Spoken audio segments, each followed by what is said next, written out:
히브리서 9장 11절부터 22절입니다. 오늘 본문의 배경이해입니다. 옛 언약인 율법에 따라 사람이 지은 죄를 속죄하기 위해 동물의 피로 제사를 드리는 것은 그리스도가 자기 피로 드린 제사의 그림자, 모형일 뿐입니다.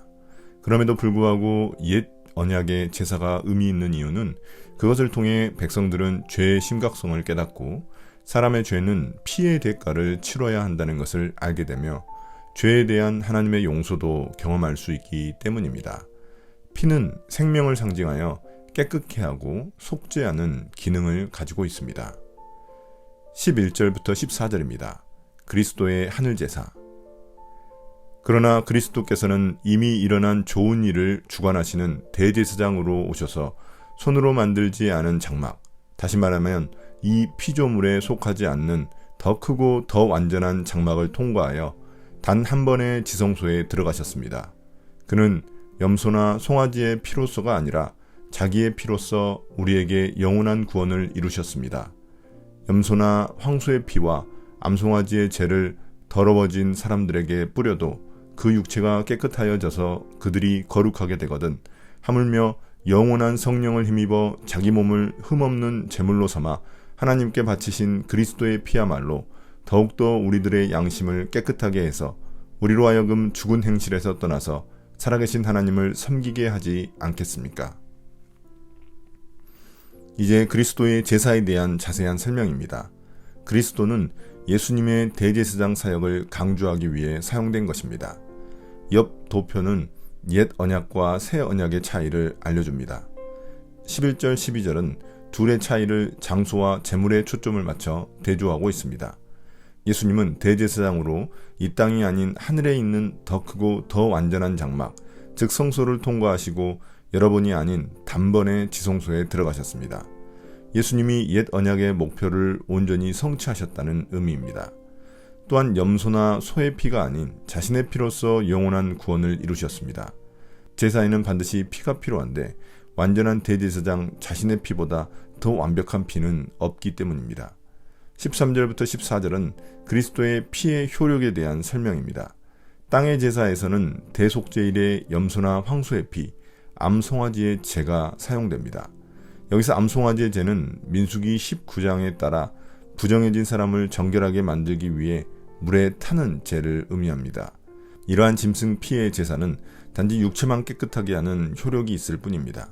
반면 그리스도의 피는 양심을 깨끗하게 하며 살아계신 하나님 앞에 나아가 그분을 섬기고 예배할 수 있게 도와줍니다.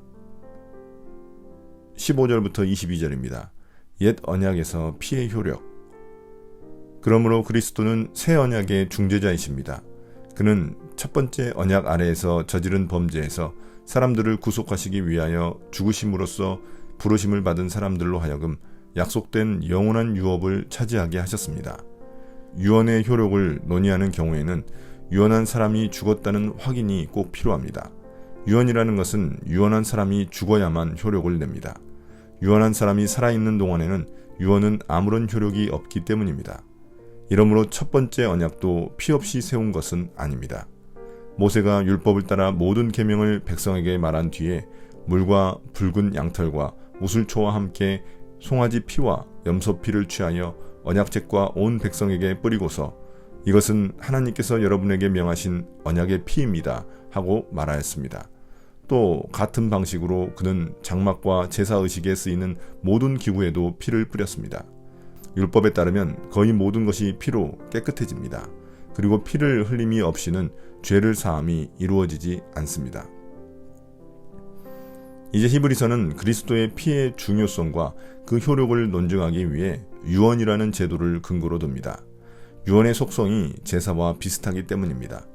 한편 그리스도께서 새 언약의 중재자가 되신 것은 하나님의 아들로서 하나님 편에서 대리자가 되시며 우리 편에서는 형제로서 우리를 대표해 자기 몸을 희생제사로 들이셨기 때문입니다.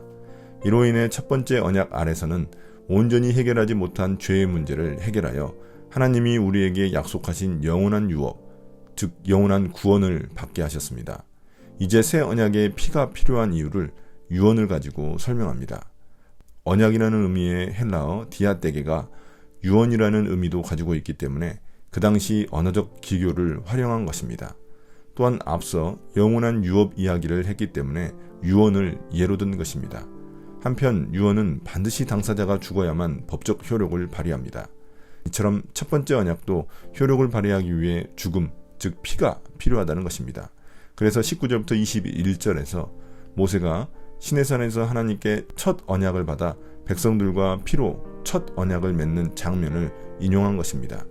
여기서 모세는 언약의 피를 제단과 백성뿐만 아니라 언약책과 장막, 그리고 장막의 기구들에게도 뿌렸습니다.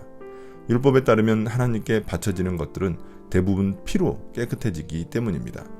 또한 피 흘림 없이는 죄사함도 없기에 그리스도께서 제물이 되어 몸소 피를 흘리고 죽으신 것입니다.